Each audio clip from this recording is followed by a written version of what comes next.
Big night overall for the San Diego State program. Steve Fisher and the Aztecs beat the Bruins 78-69. Impressive with the focus, the attention to detail, the ability to make adjustments and understand those adjustments in the second half. All right, you heard the highlights there. That was our man Dave Fleming on the call. Dave does a lot with Stanford, San Francisco Giants, comes on the show all the time. Was very, very pleasantly surprised to see Dave Fleming on the call Saturday night as San Diego State knocks out UCLA. San Diego State through three games, 6 days. I think that's the math here. UCLA on Saturday night. They won 2 nights ago, I think it was, Monday night against Texas Southern. Tomorrow night they're going to be back and home again on their home court against UC Santa Barbara. The Aztecs are 6-1, ranked inside the top 20 at this stage, as are a couple of other teams from the Mountain West Conference. And as we always do here on Wednesdays, as time permits, we say hello to Brian Dutcher, the associate head coach, the head coach in waiting, the AHC, the HCIW, who joins us via the Western Exterminator Hotline. Dutch, good to talk to you again. Good to be back, Darren. I appreciate it. Thank you as well. Congrats on the win against UCLA. What was it like to finally play them and come away with the result that you guys wanted? You know, it was a great experience. We've been wanting to play UCLA since we've been here, but they don't play anybody in the state of California a home-and-home series. They'll only play you if you come to Poly.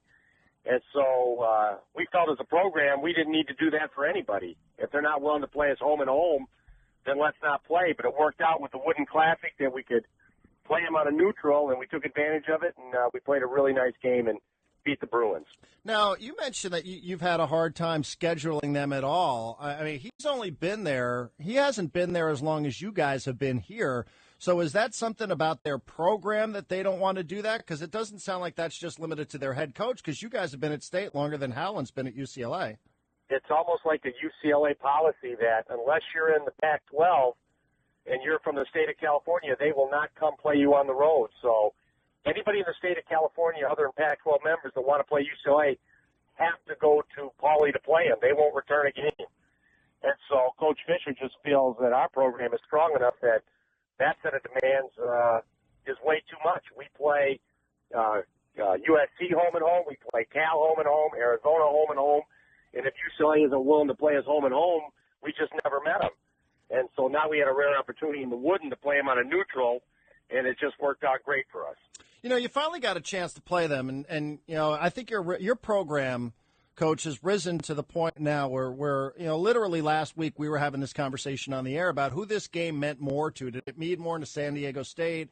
Did it mean more to UCLA? Just as basketball programs, obviously your fans really were into it because they showed up and they rocked the house. It was about 70% San Diego State fans. But if I were to ask you, 5, 6, 7 years ago, UCLA would be the most important game on your schedule. Could I not make the argument that UCLA isn't the most important game on your schedule this year? You know, the way it's gone, because we don't have a tradition and a history of UCLA, I would say it probably is not our most important game on our schedule. You'd have to go back to our rivals in the conference, like Vegas would be a huge rivalry, New Mexico. So I think those are bigger rivalry games for us. Obviously, when BYU used to be on the schedule, that was a great rivalry game. So I would say UCLA, even though it was a great game, is probably not a true huge game on our schedule. You know, and speaking of, we're talking with Brian Dutcher on San Diego Sports Leader XX1090. You know, I just took a peek at where the rest of the conference is because I caught a little bit of the Vegas game last night. I've seen New Mexico. I caught a glimpse of them. You got a New Mexico team right now at 8-0. Wyoming's 8-0. Colorado's 5-0. Vegas is 6-1. Boise's 6-1. You guys are 6-1. I realize it's early in the season here, and you can get tricked into this because people play different out-of-conference schedules here. But how good do we think the Mountain West Conference is going to be this year? I mean, are these records indicative of how good teams are going to be? I think it's going to be maybe the most competitive Mountain West we've ever seen. And the wins they've got, Boise State winning at a ranked Creighton and taking Michigan State to 4 points in a loss at Michigan State, and then Colorado State going to Washington on the road and winning by 20.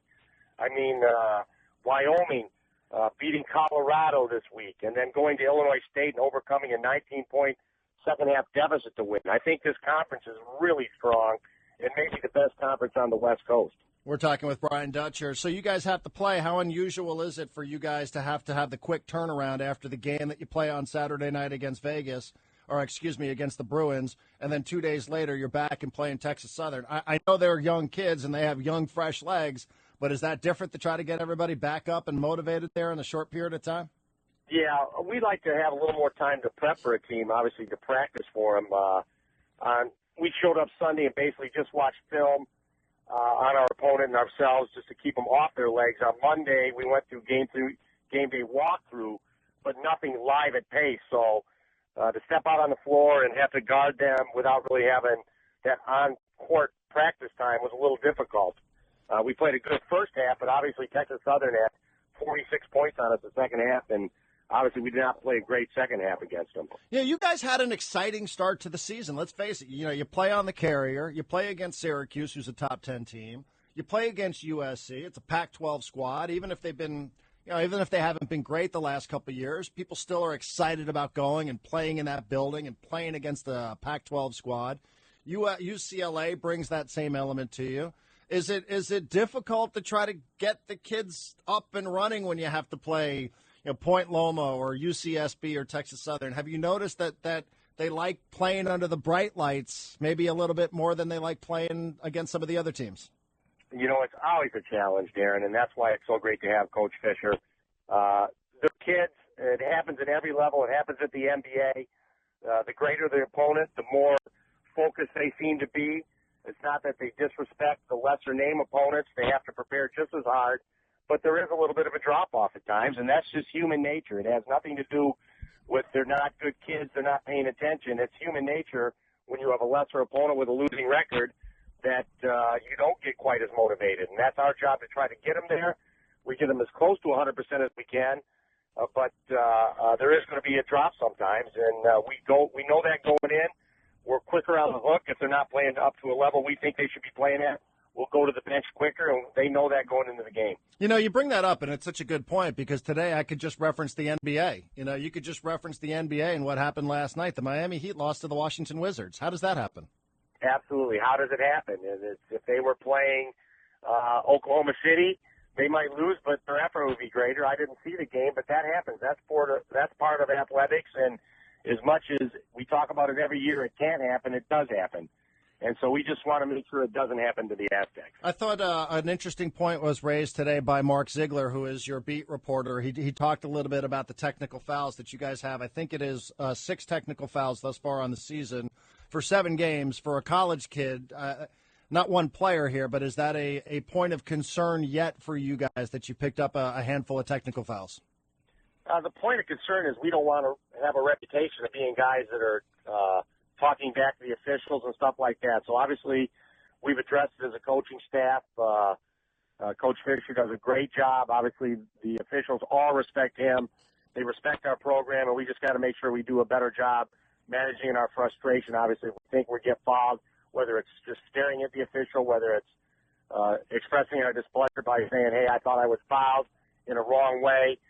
We can't have that. And we've addressed it, and hopefully we will go from here and not pick up any more technicals the rest of the season. You guys have a team where, if you didn't like San Diego State, I don't know how much you'd like them. You know what I'm saying? Like you strike me, your team strikes me as one of those teams that you love them when you're rooting for them, if it's your squad, if it's your alma mater.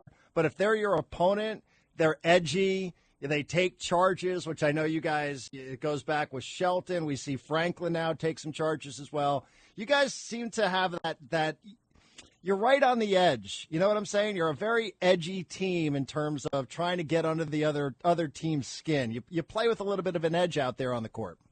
Absolutely. We want to play with swagger, but we don't want it to the point where we're demeaning the team we're playing against or the opponent's fans. We want to play hard. We want to represent the university in a positive way, and yet we want the kids confident and playing with a little swagger when they play the game.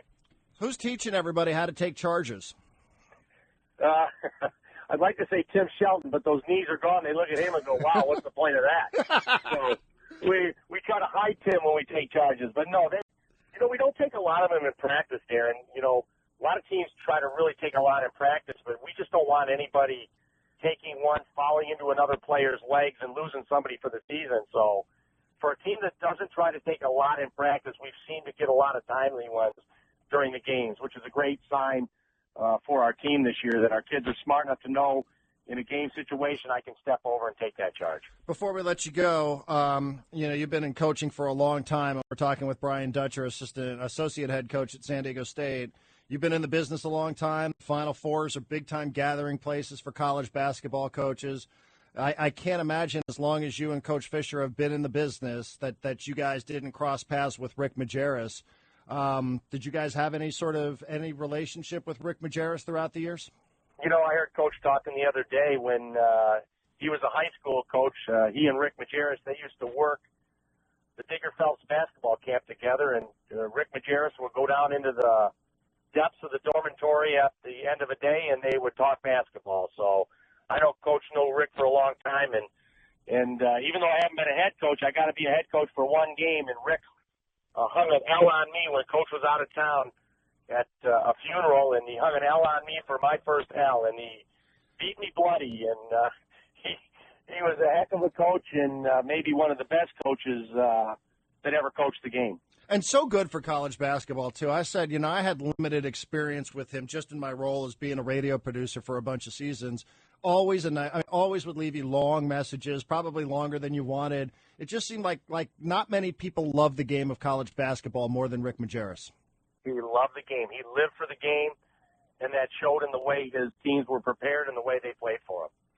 Well, Coach, good luck tomorrow night against UCSB. We always appreciate the time, and congrats on the great start. We'll talk to you next week. Thanks, Darren. Appreciate it. Brian Dutcher, associate head coach and head coach in waiting, the AHC, the HCIW. Stopping by Wednesdays on San Diego Sports Leader, XX 1090.